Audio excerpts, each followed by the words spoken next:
Bienvenidos. En este curso de capacitación universitario sobre COVID-19 vamos a hablar acerca de la historia de las epidemias, vamos a hacer una introducción a aspectos de la epidemiología y el método científico y hablar acerca de la relación entre la investigación y las epidemias. Esta es la diosa Sekhmet del antiguo Egipto. Se habla que las primeras pestes eran atribuidas a esta diosa, que podía provocarlas, por lo tanto era venerada. Ya en el papiro de Ebers se hace mención a una afectación, se piensa que puede ser la malaria, que afectaba a la población costera del Nilo unos 1500 años antes de Cristo.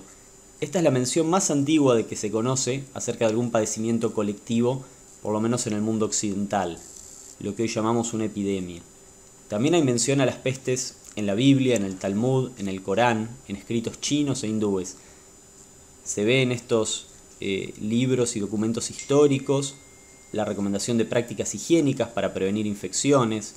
Se habla de la circuncisión, del lavado de manos, del lavado de alimentos, de aislar a los enfermos, de cómo tratar a los cadáveres, y hasta se habla del uso del condón o profiláctico unos 1000 años antes de Cristo. Ya Hipócrates, muchos años antes de Cristo, en su tratado sobre aires, aguas y lugares, describe el impacto que tiene el medio en la salud de las personas.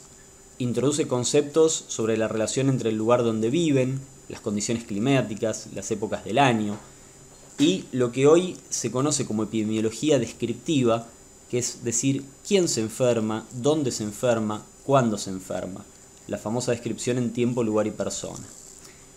Él empieza a utilizar lo que va a estar relacionado con endemias y epidemias para diferenciar aquellas enfermedades que son del lugar y siempre están, con algunas oscilaciones, de aquellas otras enfermedades que vienen de otro lado y son nuevas. Durante un tiempo importante no se manifiestan públicamente las preguntas, en especial entre el siglo III y el siglo XV, nuestra era, en Occidente, con el predominio de la Iglesia Católica, hubo conceptos sobre los riesgos de contagio, enfermedad y salud que fueron reemplazados predominantemente por la idea de castigos y perdón divinos. Esto no fue igual en Oriente. La gente se hizo en nuestra parte del mundo menos preguntas sobre la salud, o por lo menos no se animó a manifestarlas y a investigarlas públicamente. La peste bubónica o peste negra, en el siglo XIV, se describe que morían hasta 10.000 personas por día. Finalmente llegó a aceptar la teoría del contagio. Fracastoro, de 1478 a 1553, publica por primera vez un tratado con el conjunto de enfermedades que se podían contagiar, y él es el primero que establece las distintas vías de contagio por escrito: el contagio directo, por fomites o por el aire. Y es el primero en establecer una relación causa-efecto entre infección y epidemia. René Descartes, con el discurso del método para la razón y hallar la verdad en las ciencias, sienta las bases para lo que se conoce como método científico.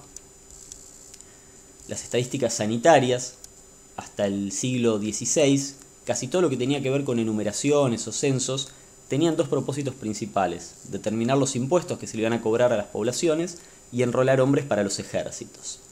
Se habla de que tal vez el primer censo que conozcamos para la época del nacimiento de Jesús había sido ordenado por Augusto César, pero ya hay relatos de censos realizados en la antigua China y en otras sociedades. Las iglesias católicas llevaban, por ejemplo, un registro de los nacimientos y defunciones, y en Inglaterra Grant, Petty y Halley empiezan a analizar esta información. Si yo tengo datos que me dicen cuándo nace y cuándo y de qué muere, puedo calcular, por ejemplo, la expectativa de vida y empezar a analizar las causas de mortalidad. Entonces ellos empiezan a describir diferencias en las causas de muerte y expectativa de vida según población urbana y rural, según si se tratara de hombres y mujeres. Y a partir de ahí es el Estado el que empieza a asumir esta recolección y análisis de esa información que antes estaba en manos exclusivamente de las... Aparecen preguntas y respuestas. Por mencionar un referente histórico que para muchos es considerado uno de los padres de la medicina basada en la evidencia, Pierre-Charles Alexandre Louis, en 1830, estudia a los pacientes con neumonía, a los cuales en muchos casos se les explicaba sangrías, describiendo que a mí me había ido bien en un caso, que a uno le había ido mejor con el otro. Entonces él define que hay que estudiar grandes grupos y hacerlo de la manera más científica posible. De esa manera él compara grupos que fueran similares en la edad, en la forma de presentación del cuadro, salvo que un grupo va a recibir la intervención y el otro va a ser controlado, es decir, no va a recibir la intervención. compara resultados promedio, él ya no habla de un individuo, sino de grandes grupos, y él entonces lo que habría hecho es diseñado una intervención de este tipo. Ante pacientes con un cuadro clínico de neumonía, a algunos les realiza la sangría, a otros no se les realiza, que serían el grupo control. De ambos grupos registra cuántos mueren, compara y observa las diferencias. Él en este caso llega a la conclusión de que las sangrías no eran buenas y que incluso podían ser perjudiciales. Veamos el primer análisis georreferenciado que se conoce, o por lo menos de los más famosos, fue hecho por John Snow en una epidemia de cólera en Londres, donde morían muchas personas, y él en un mapa grafica en color rojo los casos de muerte por cólera, y buscando alguna posible asociación, grafica en celeste las bombas de agua. Entonces llega a la conclusión de que tenía que haber una relación entre esa bomba de agua que estaba tan relacionada geográficamente con las muertes, y cuenta la historia que cerrando esa bomba de agua, que hoy todavía se puede visitar en Londres, es que pone fin a esta epidemia de cólera. Aparece cada vez más fuerte la influencia de la matemática y la estadística. Se funda la Sociedad Epidemiológica de Londres en 1850, donde trata de poner a la estadística en un rol central para entender a las enfermedades epidémicas, y se toman algunas herramientas a partir de Quetelet, de Poisson, de Laplace, que van a ser muy importantes para el desarrollo de lo que es la investigación en epidemiología y las cuales nos siguen sirviendo hoy en día para analizar epidemias como la de COVID-19. Ignaz Semmelweis es considerado por muchos el padre del lavado de manos, pero tal vez hasta más importante para algunos de los que hacemos investigación del método científico.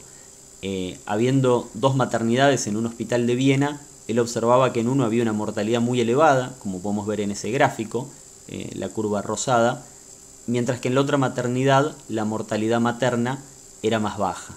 Buscando por qué, él realiza una lista de todas las posibles causas y las va sometiendo a un análisis científico uno por uno, hasta que descubre que lo que estaba ocurriendo era que en la maternidad donde él trabajaba también se hacían autopsias con cadáveres, sin guantes en esa época, sin lavado de manos, y con las manos sucias después iban y le hacían el tacto a la paciente parturienta, con lo cual después era más probable que tuviera una sepsis puerperal.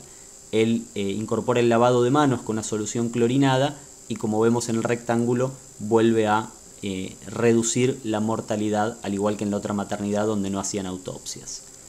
En 1871 en Argentina tenemos la epidemia de fiebre amarilla. Para muchos marcó un antes y un después. Era transmitida por mosquitos del género Aedes, que son los mismos que hoy siguen provocando el dengue, el zika y el chikungunya. Y se calcula que morían hasta 500 personas por día.